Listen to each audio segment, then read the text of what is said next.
Learn every day. It's course of learning we should have Beis Hamikdash immediately. We're going to start at a Mishnah at the end of 15b at the last three lines.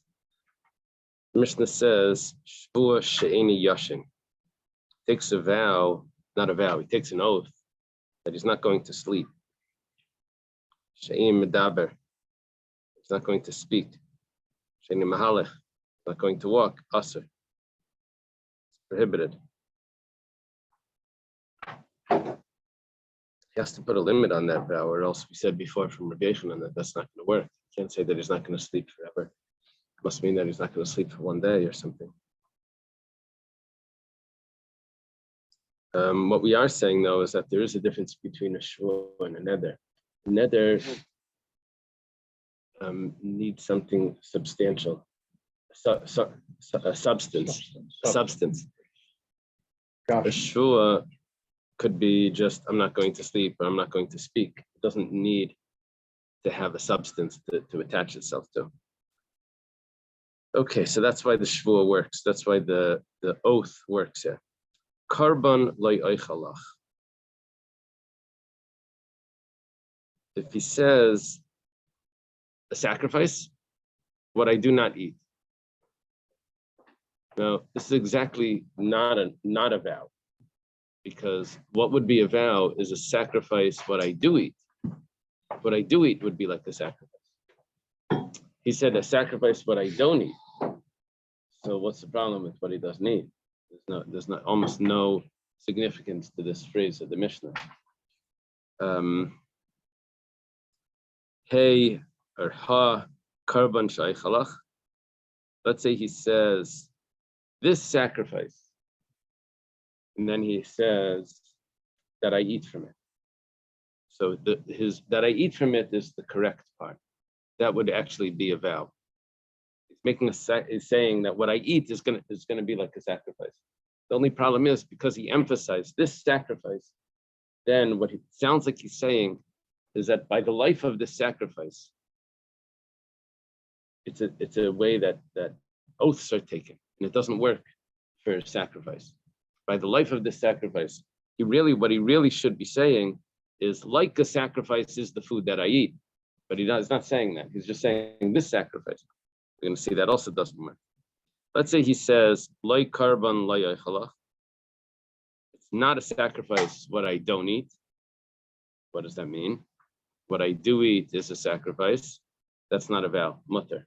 Now, from the last part of the Mishnah, we see that who's the author of this Mishnah is Reb Meir. As Reb Meir, we were learning the whole time, he says that we don't say that when he says a negative, that implies a positive. When he says what I don't eat is not a karban, which sounds like what I do eat is yes a karban, we don't say that. Okay, see the Gemara on top of 16, Tesayin. Mani Masnisu. Who is the author of our Mishnah? We have the author, Reb Meir. The author is Reb Meir. Di Rab Yehuda, because if it would be Rab Yehuda, Leishani le karban, leishani le ha karban. Okay, there's actually another reason for this, because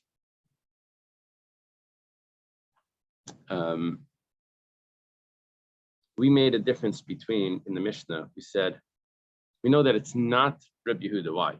Why is it not Reb Yehuda? Because Reb Yehuda made a big deal before that if you say Yerushalayim, then that's not considered a vow. You have to say ki Yerushalayim. You have to say like Yerushalayim. And the same thing with everything else. You have to say like what's brought to the heichal, like the sacrifice, you have to add the prefix kaf before the word to make it into a sacrifice. Now, we said the reason over here why it's not a sacrifice is because hey karban shachalach or ha karban. I don't know if it's hey lachmani or halach. This, when he said, it's because he said this, that's what messes it up, because this makes it sound like he's saying by the life of. But let's say we just say a sacrifice, then it would work. It's not true. According to Rabbi Yehuda, it won't work. Because according to Rabbi Yehuda, you have to say like a sacrifice. The prefix is important. Yeah, my niece had this T-shirt that said punctuation is important. And how did it go? went like this. It says, let's eat, comma, kids. And then the next line said, let's eat kids. And then underneath on the shirt, it said, punctuation saves lives.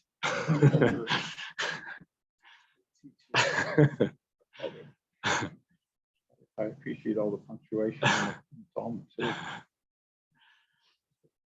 Well, yeah, there's very little of that. Right. We're gonna have that too. I'll have that as well. Okay.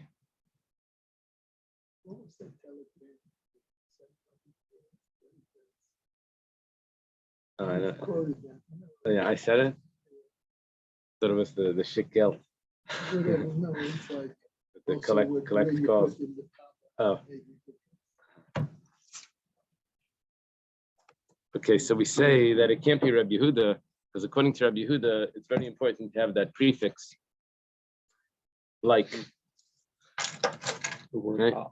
the prefix la, not la, ka, which means like. I'm mixing it with the English. L. No, it's like the Hebrew kaf means like, right? The preposition. Okay. If that's the case, let's read a little further. La karban la yachalach, it's mutter. We explain this very, very carefully that it was according to Reb Meir. It's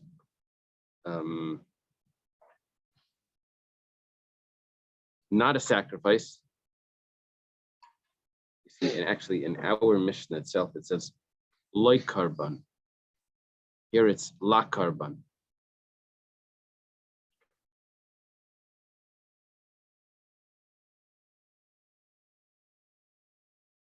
I think they're actually reading it as lit karban.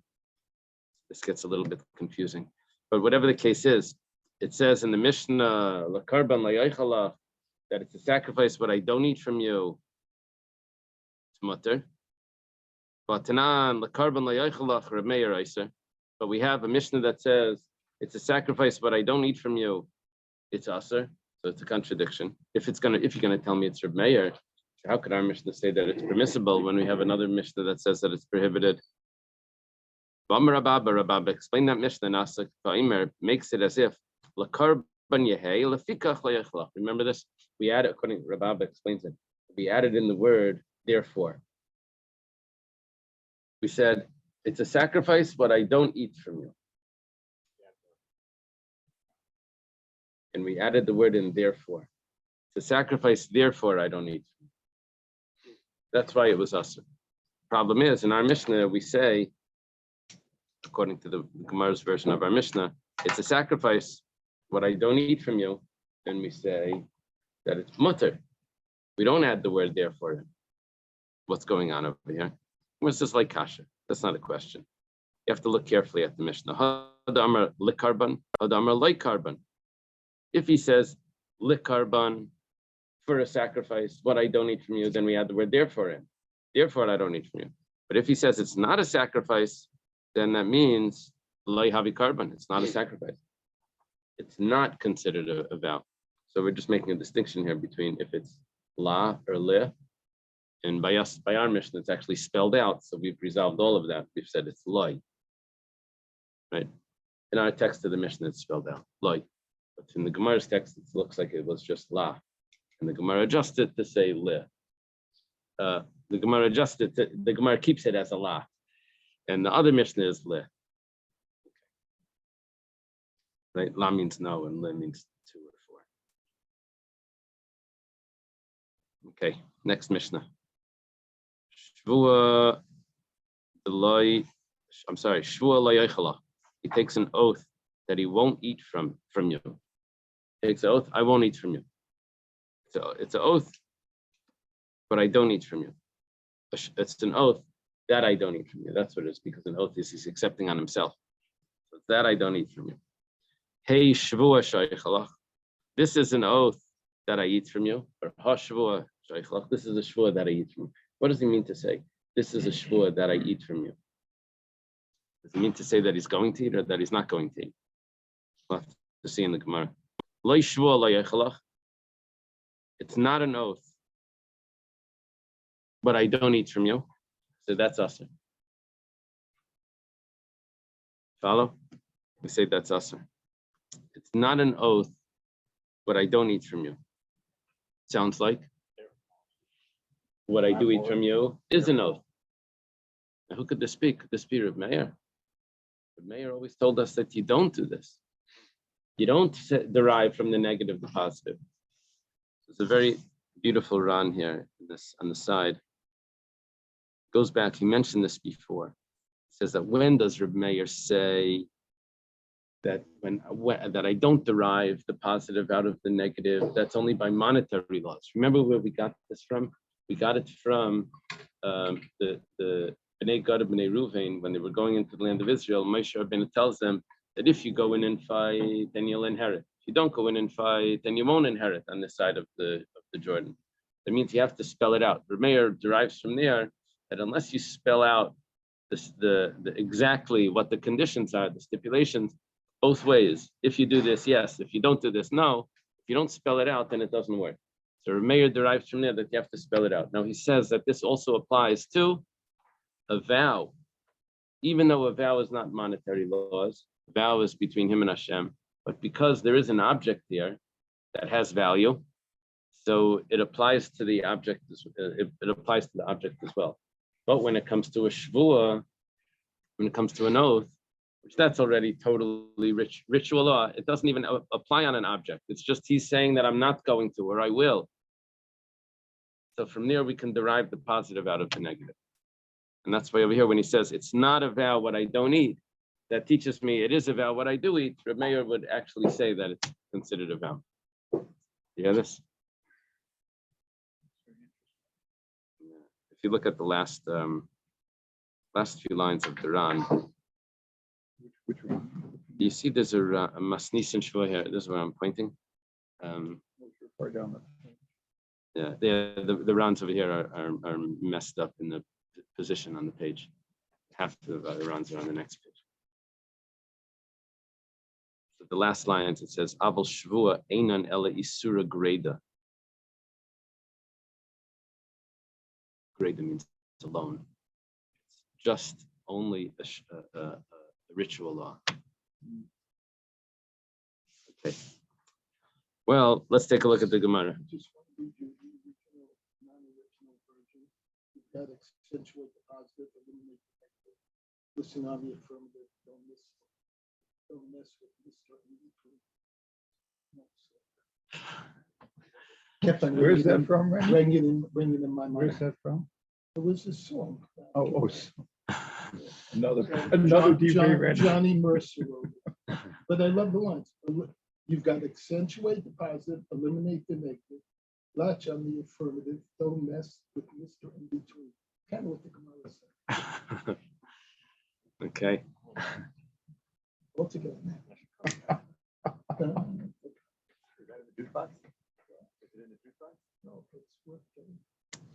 When I was in the Shul Bal Harbor, so I would sit and learn with Rabbi Citron. I would learn. There was this artist, sculptor that would sit. He would sit next to us. He would listen to us learning. He would make these pictures. He says he gets inspiration with, like, I don't know. It just reminds me of all these interesting things. Okay. So the Gemara says, Mechlal, this implies the Heishvua or Hashvua, Sha'ichalach, the Layachil Namashma. You notice what the Mishnah said is when he says this vow, this oath, Shvua, it's an oath. This oath that I eat from you is not prohibited to eat. But he didn't say that he's not going to eat. He took a vow that he will eat. She'oichel, that I eat. Right? So why does it say that it's prohibited? It says it must mean she'oichel means that I won't eat. It's very strange. But we have a contradiction to this. We have a Mishnah in Shavuos. Shavuos Shtayim Shein Arba. There's the laws of Shavuos means oaths. right? Not the holiday of Shavuos. Shavuos means oaths. They joked about the binder. Years ago you had to get your books bound. They were printed, and you would have to get them bound. So the binder put together Sukkos, Masech the Sukkah, Pesachim, and Shavuos. That Shavuos would go, but Shavuos means oaths, doesn't mean the holiday of Shavuos. But anyway, the Mishnah in Shavuos says that there's Shtayim Shein Arba, there's two basic laws that branch out into four laws. What are they?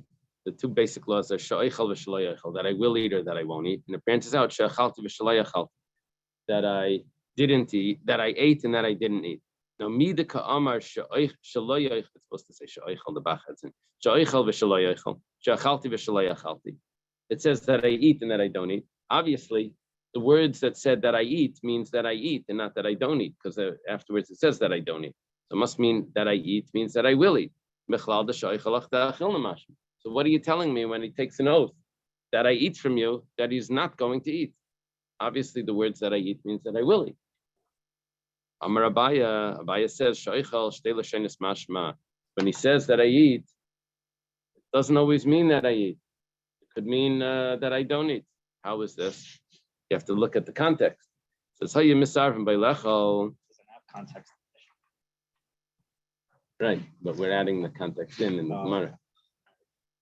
It's like medrash. We add in like those details that the text doesn't tell us. They're urging him to eat. Please come over, come eat. He's had a fabringen. They say, drink, like say l'chaim. He says, V'amar. He says, that's my kid. V'amar, he says, achilna, I'm gonna eat, take it easy, I'm gonna eat. V'shvua she'oichel. And he takes an oath. I take an oath that I'm gonna eat. Obviously, he means that he's going to eat, because he kept saying the whole time that he's going to eat. But if he says, I'm not eating anything, and they're pushing him. He says, I take an oath about that I'm eating. The over there, he means that he's not going to eat. Because the whole time he was saying, I'm not eating. I take an oath that I'm eating, which means regarding the food that I'm not going to eat. Can he necessarily say like, okay, I'll eat? Would that be as if he's saying, I'll take an oath and eat after saying no? Yeah, well, if he actually spells it out that he's taking an oath, then whatever he spells out would be good. But over here, we're saying that the phrase that I eat in this context could actually mean that he's taking an oath regarding eating. Ravashi says, Ravashi says, when he says she'oichel, you know what he's really saying? He's saying she'oichel. Now the word means not, just like the word ein. Ein means not, like efsher, this guy, right? Eichel, that I will not eat. Gemara says, if that's the case, in came pshita, of course, he said he's not going to eat. My lamema, what's the chiddush? If he says shvua that I'm not going to eat, well, the Gemara says, mao the tema make him lishner diskulblay.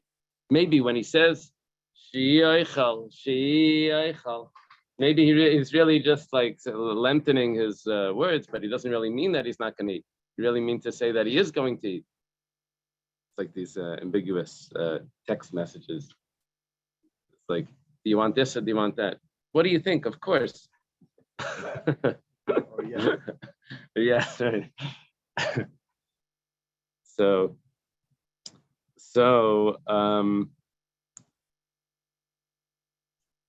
maybe it's just lengthening his words. So Kamash Malan coming to teach us that no, he means that he's not going to eat. When he said it, that he said he lengthened the word, not going to eat. Abaya layamar tamka Ravashi like Tani Sheichel. Abaya doesn't accept Ravashi's reason. Ravashi is much later, but he didn't say that because the Mishnah didn't say Sheichel. The Mishnah said Sheichel. Ravashi nadim in tamda Abaya. Ravashi turned away from Abaya's reason. Kosavar, he holds, or he thinks, that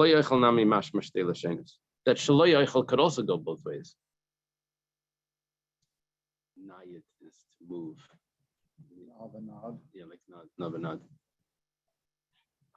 So Naidi with Nadi with the Aleph and Yud, the vowels here gets switched around. You know, the what they call the filler the letters, mater,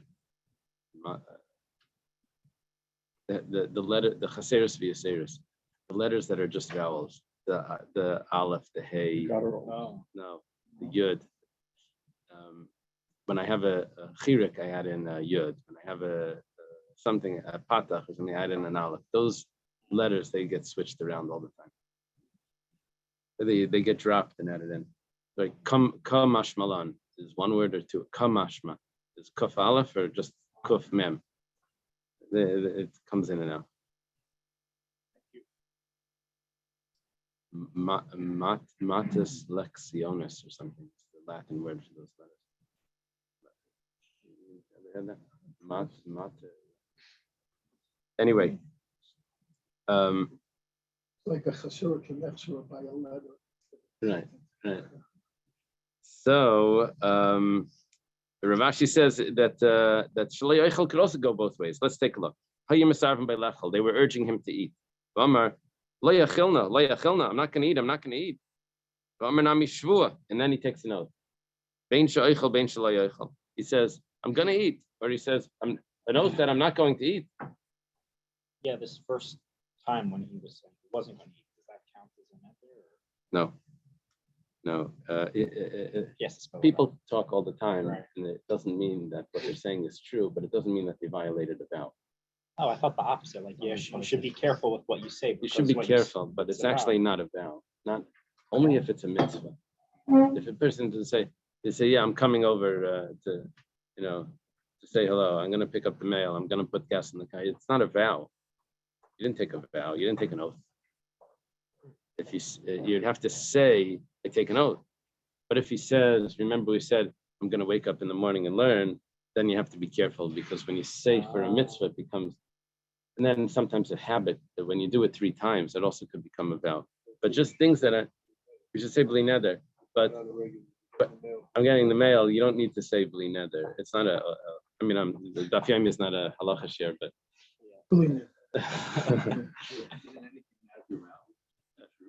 yeah, it's supposed to be true, but it doesn't have the strength of a neder. Because we Like, try not to make a vow, with anything. That's what we Right. So over here he says, whether he said they're urging him to eat and he's saying I'm not going to eat. This is at least one of the ways of reading this. I don't know. Do they have it with the surprise not going to eat? Do they have that? Oh, in 1 second. When he says that I will not eat, what is it? How does that go? Does that go with a 1 second, a little further. He says, I will not eat. And then he says an oath, whether it's that I will eat or will not eat, should be interpreted rhetorically. Okay, they didn't put the punctuation in that, but it's rhetoric. What he means is that he says, did I take an oath that I'm not going to eat? Why you keep nudging me? Right? I'm going to eat. So take it easy. So Hadain Achilna Mashma, then it would mean that he is going to eat. Achilna Mashma Damar. And it could go the other way as well. Ella Tana Paska Shaichel Dachilna Mashma Shleichel Mashma. So Rav Ashi is saying that because that, when you're going to look at it like that, then everything goes both ways. So rather, what the Tana meant is that when he says Shaichel, it means I will eat, and when he says Shei Eichel, it means that I won't eat. And here it has to be Shei Eichel. As far as the letters. Right. The oath. And that's because it's the last thing said. Well, the problem was the Mishnah said that this is a shvua that I eat from you, and the Mishnah said that it means that he's not going to eat. So Abaya says, well, in a certain context, that I eat from you means that I'm not going to eat. Rav Ashi says what he said was that I'm not going to eat. So Abaya didn't want to go like Rav Ashi because that's not what the Mishnah said. And Rav Ashi doesn't want to go like Abaya that in certain context, because once you get into context, then nothing is said. And the Mishnah can't talk like that. The Mishnah has to tell me exactly what it means. So it must have said that I'm not going to eat. Yeah. So nobody refers to just the latter part of the statement as the part that is connected to the oath as opposed to the former. Because that's how I interpret it. Over here, You blotted out the whole bunch of stuff. First part, but you got the end. yeah, but the Mishnah didn't have that. That was just, we were creating a context. So in the Mishnah itself, you only have one part, that I eat from you. Now we have to figure out. So Zechimer b'shvuos mimidar, we have a new Mishnah. Here's a stringency of oaths over vows. Chaimer b'nedarim b'shvuos, and there's a stringency of vows over oaths. Ketzad, how does this go? Kainam sukkah shani yosef.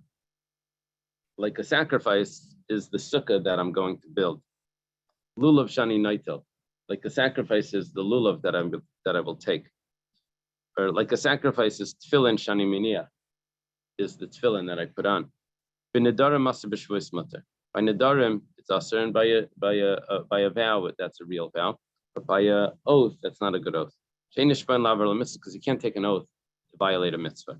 Now you notice we had two things here. We said this is a stringency of oaths over vows, and there's a stringency of vows over oaths. And the Mishnah elaborated on the vows over oaths. Or konam is. Kona means like a sacrifice. It's a nickname for it's a substitute word for sacrifice, for carbon. What he's saying is that he will do it. He will do this. No, he's saying that he won't. He's saying it's going to be prohibited to him like a sacrifice is prohibited to have benefit from.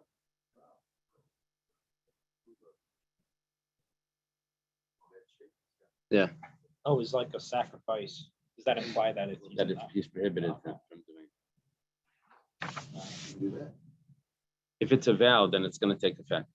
If it's an oath, then it's not going to take effect. I would have thought this conversation would be on page 1. Yeah, right. Yeah. Right. To see, well, what's the matter? What's the difference? Right.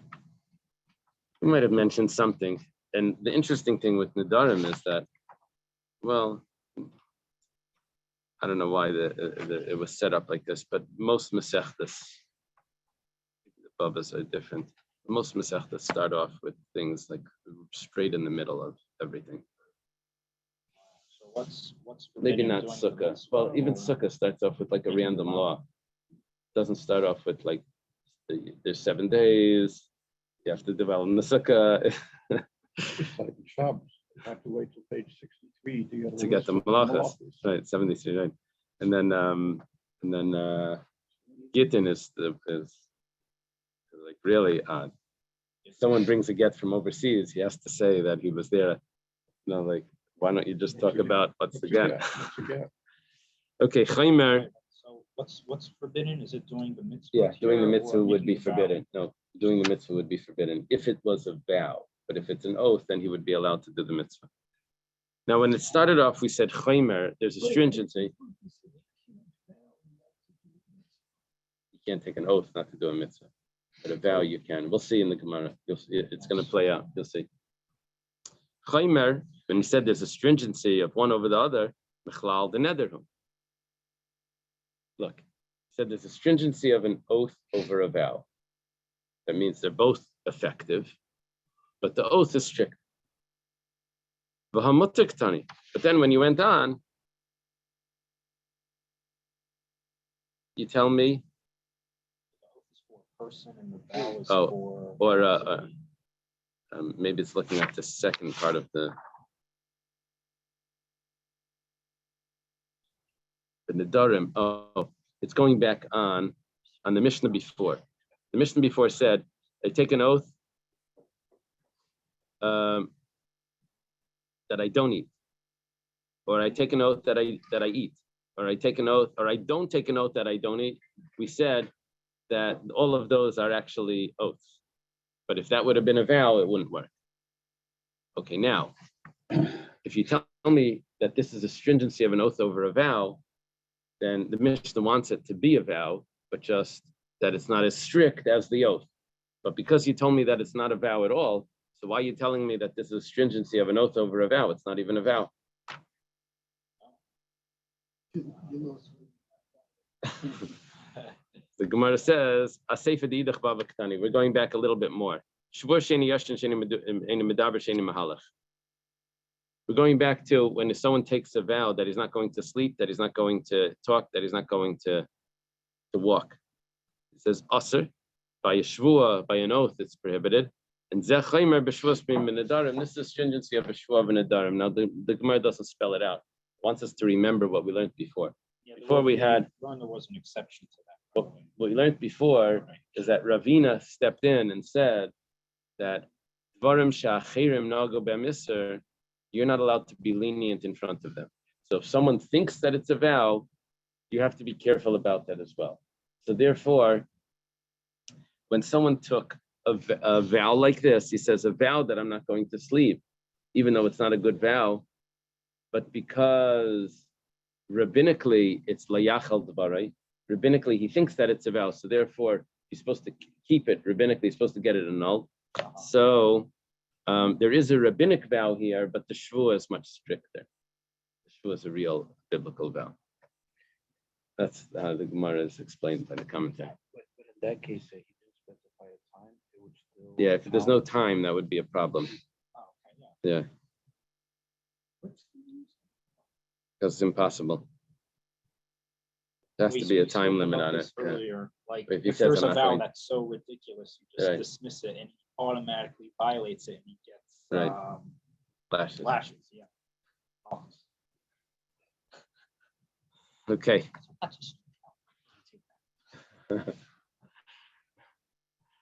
Chaymer b'nedarim b'shvuas ketzad. How does it work that when there's something stricter by nedarim over shvuas? What's the case? So, Rav Kana Masni, Rav Kana taught that Amar Rav Gidl Amar Rav. Rav Gidl says the name of Rav. Rav Tevumi Masni, Rav Tevumi taught it like this. Amar Rav Gidl Amar Shmuel. Rav Gidl taught it the name of Shmuel. I didn't know that Rav Gidl learned by Shmuel. You usually have Amar Rav Gidl Amar Rav. I've never heard of Rob. Yeah, he comes around. Not so often, but he's around. Minayin she'ein nishbayin. Who was the one that we used to call Yassi Joan? One of the Amiraim. Remember? Wasn't Rav Tevumi. yeah. It was Moshe yeah. Sully. It was one of the Amiraim. We used to like nickname Yassi.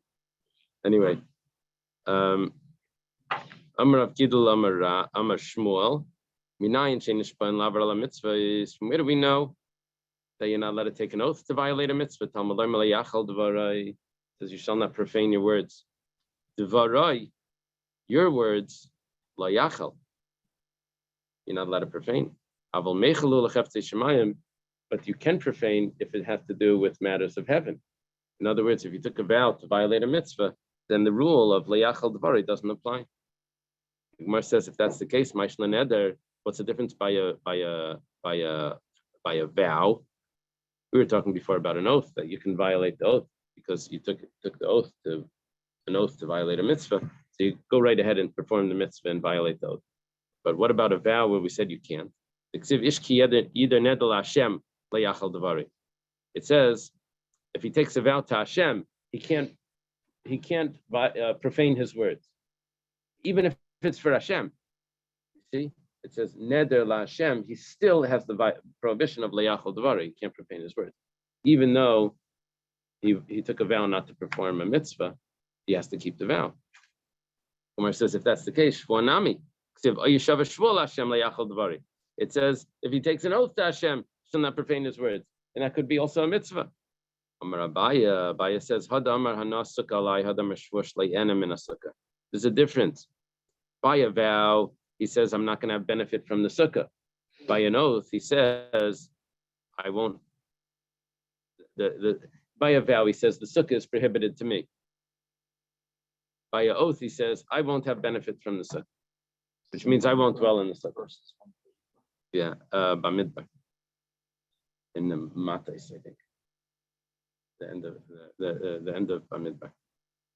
Well, Amar Rava challenges Abaya on one word here, not on the logic. The logic he's accepting, but there's one word here that he disagrees with. Are mitzvahs given to have enjoyment from? he said that I won't have enjoyment from the sukkah. It says Ela marava hadam yeshiva sukkah alai. Rather, what he means is the dwelling in the sukkah is prohibited to me. Because he says it's to me, that's an oath. Well, because he says the sukkah in like a passive on the object, so then that's a vow. But but if it's an active, that I will not sit in the sukkah, not sitting in the sukkah is prohibited to me. But if he says I will not sit in the sukkah in the active, then it's an oath, and it's not a valid oath because he took an oath directly opposing to what the Torah says that he's obligated to sit. What was the other? The other one is sitting in the sukkah is prohibited to me. Both sound like the same. They're just changing when the me is either in the beginning of the sentence or Yeah, at the that end. could be, but it's weird who the subject is of this. Is it the subject is the sukkah or the subject is the person that becomes active? Then he's the one the vow is on him. If it's talking about the sukkah, right, then that's a neder. So having gaining like enjoyment from the sukkah, the subject would be the sukkah. Yeah, if he says it like that, he says the sukkah, the benefit of the sukkah is prohibited on me. Then that he's talking about the sukkah. So that's a vow. Yeah, that's a vow. So Rava corrects it because he doesn't want it to say the benefit or the pleasure, because he says mitzvahs are not for benefit or pleasure. What he really is saying is just the dwelling in the sukkah, or that I won't sit in the sukkah. Okay, those are the two options. This concept that you're not allowed to, that you can't swear to violate a mitzvah, you learn it from this pasuk when it says La yachal dvarai, that it's only his dvarai, only his words that you can't profane, but for Hashem, you can. We have another source for this. The Tanya.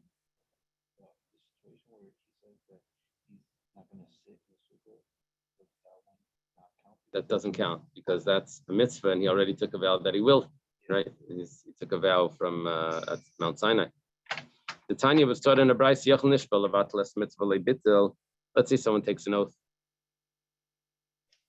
to neglect the mitzvah, to neglect the performance of a mitzvah, but instead of neglecting it, he actually performed the mitzvah. Yachal yechayev, maybe he gets a punishment for violating his oath. Talmud Laimar, we go to the top of 17. Lahara lehetiv. An oath is only to do something bad or to do something good. Mahatav rishus, just like bad or good means things that are voluntary. Afarorishus, also do something bad is voluntary. This excludes someone that takes an oath to neglect performing a mitzvah, and he doesn't neglect performing the mitzvah, which means he does the mitzvah, that it's that he doesn't have the right to do that, to take that. So therefore, the oath is not considered an oath. Well, what we just learned is that we have a separate source from Vayikra regarding the sacrifice that's brought when someone violates his oath. That teaches me that you can't take an oath to violate it, to neglect the performance of a mitzvah. And here we learned it from the end of Bamidbar in Mates, where it says Layachal Devari. So the Gemara is asking, why are you telling me the sources from there? I have a source from Sefer Vayikra, a different source that you can't take the oath. The Gemara says, Chadkra lemifterei mikarban shvua. The pasuk in Sefer Vayikra was telling me that if he takes this oath, he doesn't have to bring the sacrifice. Exactly, and that's the context of what's going on there. And however, Bechad in the pasuk Payas that we quoted, lemifterei min lav teshvua, tell us that he doesn't violate the negative prohibition of taking an oath, of violating his oath. That's what we're learning from Layachal Dvari. It's actually questioning the chinuch. Why? If you have a chinuch, you can do all these things. And you know what? Yeah, you get